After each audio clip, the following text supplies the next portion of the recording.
আমি যখন বারবার কল করে ভালোবাসি ভালোবাসি বলতাম, তুমি বলতে অতিভক্তি চোরের লক্ষণ।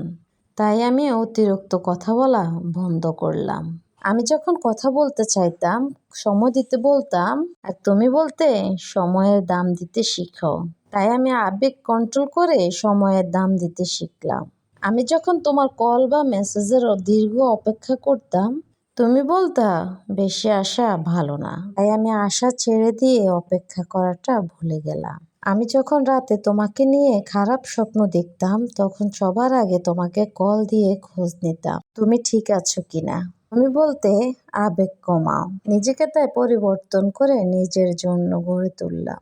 আমি যখন না খেয়ে তোমাকে জিজ্ঞেস করতাম তুমি খেয়েছো কিনা, তখন তুমি বলতে এত ন্যাকামি ভালো লাগে না। তাই আমি ন্যাকামি ছেড়ে নিজের মতামতকে গুরুত্ব দিতে শিখলাম। আমি যখন মন খারাপ করতাম তোমার অবহেলায়, তুমি বলতে এত দুর্বল কেন তুমি।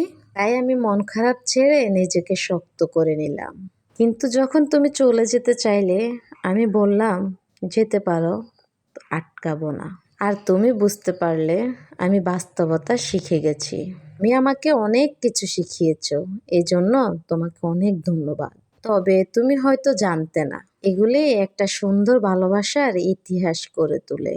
তুমি জানতে না মেয়েরা পাগলি হয়, আর পাগলিরা মন থেকে ভালোবাসে। তুমি হয়তো জানতেই না এই ছোট ছোট আবেগগুলো থেকেই ভালোবাসা জন্মায়। তুমি হয়তো এটাও জানতে না আমি তোমাকে অনেক বেশি ভালোবাসি বলে আমার গুরুত্বপূর্ণ সময়টুকু তোমাকে দিতাম।